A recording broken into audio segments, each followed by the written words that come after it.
Hi everyone, Laurel Mintz here with Elevate My Brand. I still get the question all of the time, is influencer marketing worth it? And my answer is always a resounding yes, but it has to be intentional and you have to understand how to execute influencer campaigns well. And that's not easy. If it was easy, everyone would run an agency, right? And I'd be out of a job. We are really in what's called the creator economy. It's a very interesting shift that we're seeing. Really big brands like some of our clients and even startup brands really leaning in and focusing and using influencers to help create and promote and support their brand evolution and growth.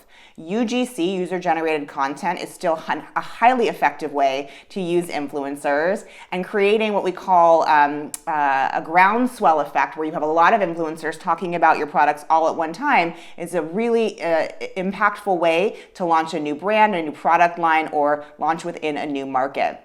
Now, there's a ton of influencer platforms out there that help you aggregate them, and that's really the direction that I would head in and that we work within at Elevate My Brand.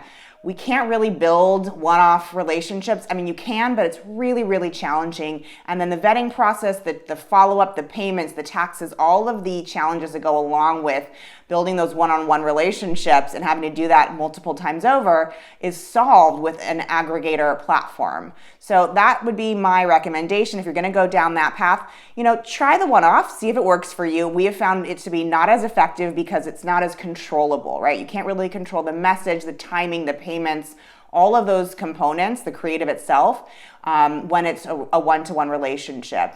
Now, some brands have done it very well, but it's very, very time consuming. So I do think that influencer or the creator economy is extremely valuable and important for brands and still will be for many, many years to come. Just make sure you're doing it the smartest way possible.